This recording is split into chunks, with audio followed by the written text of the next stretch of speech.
Well, hi guys. I am here because I want to share some stories with you.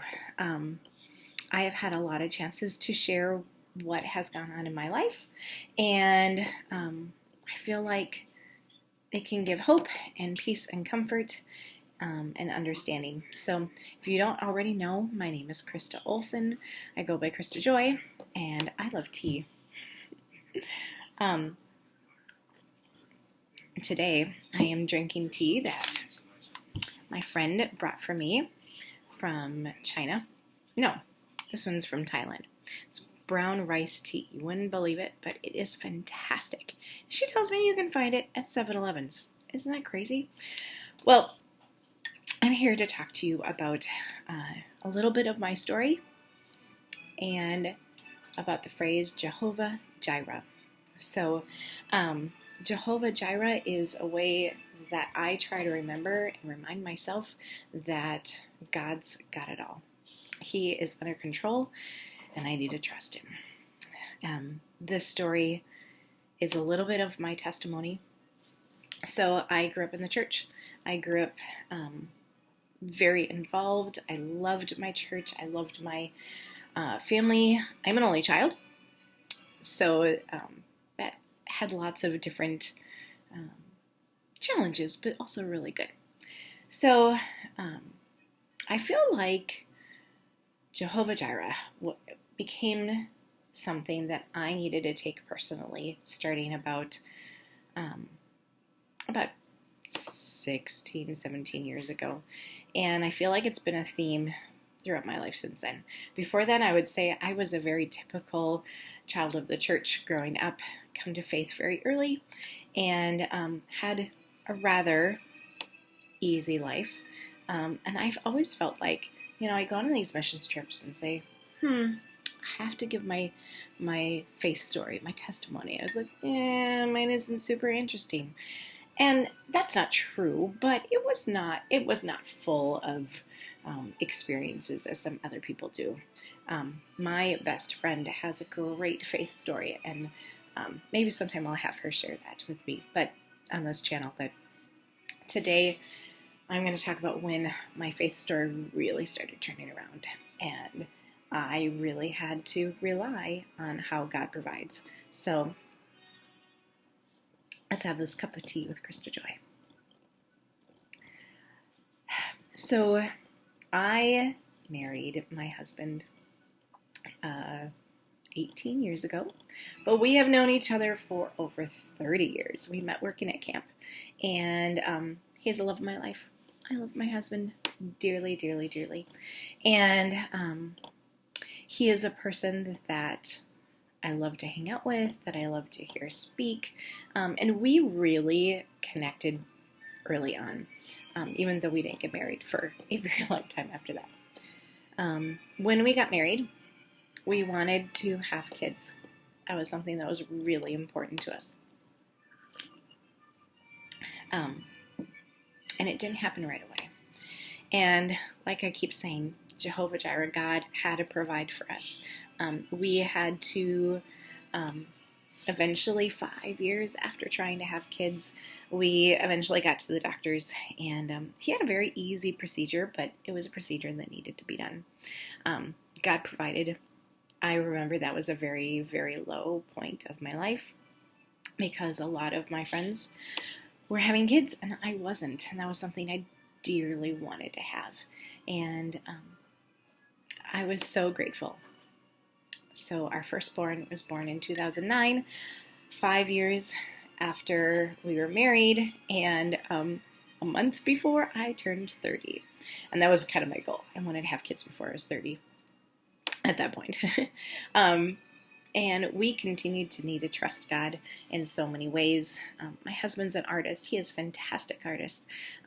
But as many of you know, in 2009, there started to be kind of a big recession. And his art job that he enjoyed, we loved having that job, kind of went away. And so we struggled, again, with him finding work that would help our family. And there were a lot of things that a lot of places that he had to get to be able to get to where he is now, which I'm really proud of him. He ended up working at a consignment shop. He worked at a sign making place. He worked all sorts of different places, and then he would do like short-term jobs, and they were really great, but they were all short-term. Eventually, he got a job that went away after a month for no reason of his own. He had another job that he got, but also he lost like 3 months in because of no reason of his own, just things happening in the company. And that was really hard. That was hard for him. It was hard for me. I had my teaching job. He was trying to have his job. We had our daughter. 2.5 years later, we had my youngest. And we really, really had to trust God.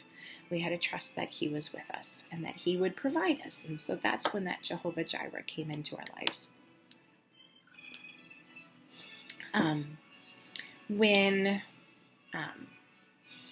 my youngest was young, we moved, when my oldest was young, we moved to the house we live in right now, which we love. And that was awesome.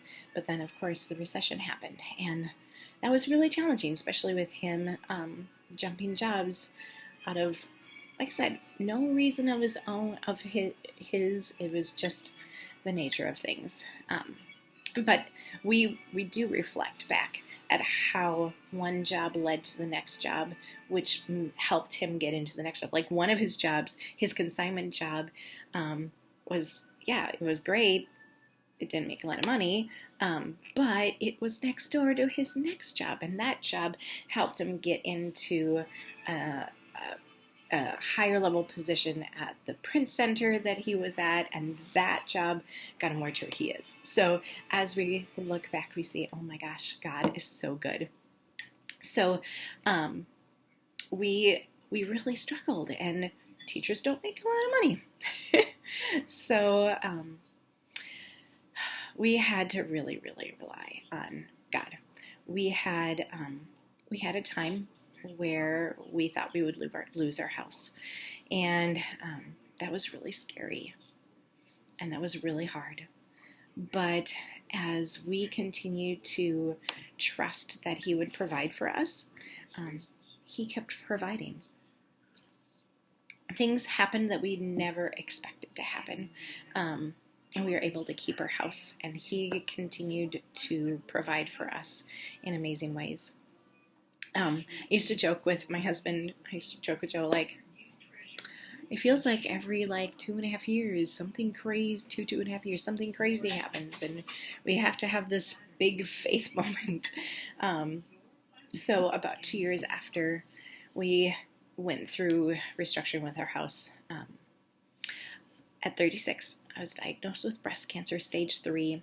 And my youngest was 4. She was in preschool. My oldest was in 2nd grade. And that was hard. I remember sitting in an office listening to the doctor tell me, I was at school when I got the phone call. And I was in the middle of a really, really, really challenging class. And someone came, watched the class while I listened to the doctor tell me, that is never something you want to hear. Stage 3 breast cancer. But again, I was scared, but I also knew I had already been through something really hard.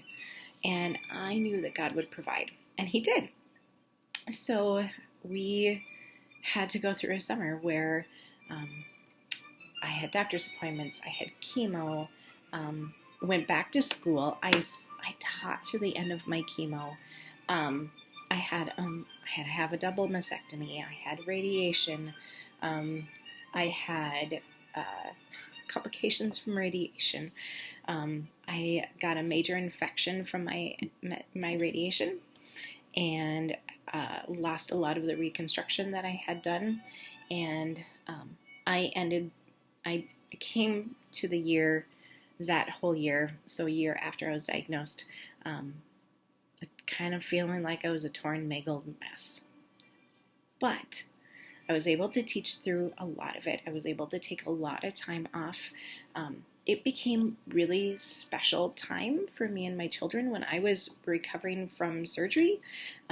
They would come and sit on the bed with me, and they would color with me, and we would read together and sometimes watch movies together. It was really beautiful and really special. And God provided, He provided my mom to retire, and then she was able to take me to a lot of appointments. The week of one of my surgeries, not my major one, but a week of one of my minor surgeries, my husband got a job. It was awesome. It was so exciting. It was a job he loved. So we just kept seeing how God provided, Jehovah Jireh. And it was really amazing. And throughout that whole process, yes, there were some scary moments, but I felt such peace and calm that it was good. And God was good. And it was amazing. Jehovah Jireh, He continues to provide. I was able to continue to my job. My girls were doing amazing. My husband got to continue a job that he really loves. He's still there. Just celebrated 6 years, which is amazing. And Jehovah Jireh. So many of you understand that life for a teacher can be really challenging. And I love teaching. And I love teaching music. It is a passion of mine. But it became really hard. And it was something that I could not continue to do.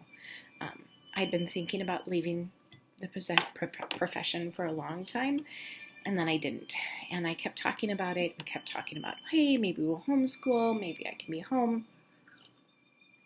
But it was not feasible until we knew that Joe was in a good position with his job. So God brought me, crazy life, God brought me into a season a year and a half ago that changed my life in so many ways. I got out of the whole lockdown and pandemic, ordering out at least once a week. We got to help those small businesses. Making sourdough every week and crackers with that, and teach my girls how to make food and making lots of really yummy food and comfort food. Not that I wasn't already overweight, but I came to a year and a half ago very, very overweight. And one of the things that always got me was, if I don't want this cancer to come back, I have to get rid of every part of me that has estrogen. And fat stores estrogen and can create estrogen. And it was the last thing that I had not been able to do. I also found myself in a position where I needed to have another major surgery. My reconstruction surgery, as good as it went, also went really badly, and I ended up with major hernias. And I needed to have some surgery to fix it. But my doctor said, you just have to lose about 30 pounds, 40 pounds before we will feel safe about doing this. I was like, no problem. Right. So that was 2 years. That was actually right before lockdown. So it was January 2020. And so a year and a half ago, I was at my heaviest weight ever. I was uncomfortable. And I saw a friend of mine who had also lived most of his life overweight, just as I had. And he was in a program that was changing how he looked at food and changing his weight. And I was like, I want that because I want to have the surgery. And I knew the number that I needed to get down to. And I didn't really know how overweight I was. But I applied. And I applied for a program that was a 12-week, yes, 12-week intense program, and then 12-week a little less, so 24 weeks. It would mean high accountability, it would mean weekly meetings, it would mean daily check-ins, and I said, yeah, this is working for my friend, I need to do this. So I did. I applied. I was actually at his house watching his kids when I applied. And in my application video, I talked about how I never take time for me. I've been doing in my devotions lately and memorizing scripture. So thinking about Matthew 22. Oh, now I'm going to forget the reference. But where it says, the Pharisees are asking Jesus, what is the first great and greatest commandment? And he says, love the Lord your God with all your heart, all your soul, and all your mind. This is the greatest commandment. The second is love your neighbors as yourself. And I had that totally wrong. Absolutely and completely totally wrong. So I thought I had to love others better than myself. So I was taking care of my family, of my school always came first, and then sometimes me. And I didn't have a lot of time for me. And I thought that was the way I needed to do. Everything couldn't be a priority. My job couldn't be a priority. My family couldn't be a priority. And I couldn't be a priority. Everything, there has to be a priority. You can't put all of those first. And so I put myself last. And so this 12-week and then an extra 12 weeks of less intense program changed my life. I started it at 247.5 pounds. I could not believe that I was that high. It put me with 11 other people plus my coach who I daily talked to. And weekly we had an appointment where we would sit down and talk about mindset, goals, visions, and things happened. Things happened in the group, and it was pretty amazing. I very quickly dropped pounds. In my first 12 weeks, I lost 38 pounds, if I remember correctly. I remember it was just under 40. I got second out of 12 people. It was amazing. I got to know people from all over the country and Canada, and it was amazing. And this coach was not just about weight loss. It was about vision and mindset and really changing. No, I have to say that again because I've decided this is how I'm going to say it. I became more of who God truly wanted me to be. I am more me than I have ever been before. And that's amazing to say. And so when I got through that, I was able to get to my doctor, make the appointment, make that surgery appointment, and it was amazing, you guys. So he first said, when I had to have a CT scan, he's like, this is going to be one of the hardest surgeries I've done of this kind. Can I bring someone else on because I don't think I can do this alone? I said, sure, absolutely. And he even said, even you have to get down to the certain weight and the certain BMI, otherwise we will not do the surgery. And he said, honestly, I would recommend that you not do the surgery at all. That's probably the safest thing. Not that my hernias hurt a lot. It was very uncomfortable. I hated how I looked. It looked terrible. And for my own self-being, I needed to have it fixed. So the day of my surgery, I exactly hit the BMI he wanted me to be at. It was amazing. Jehovah Jireh, right? I got out of surgery. The next day he saw me and he goes, we went from the worst case scenario to the best case scenario. It turned out way, way better than they expected. Because I had lost so much weight, it went so well. And they were able to do so many better things than they thought. Not only did God provide in that way, but he had provided through my coach a really interesting mindset. Forward thinking, vision thinking, goal setting, mindset changing, words, changing how I speak to myself. I all of a sudden was, 100 and I think I at that surgery I was 155 pounds. I was in the best shape of my life. I was working out 6 days a week. I was putting myself first. I had a really good friend tell me, Krista, you can't put yourself last because it says love others, your neighbors, as you love yourselves, or better than you love yourselves, which tells me I have to love myself. And I wasn't doing that. So I changed. I took a huge leap of faith, and I left my job.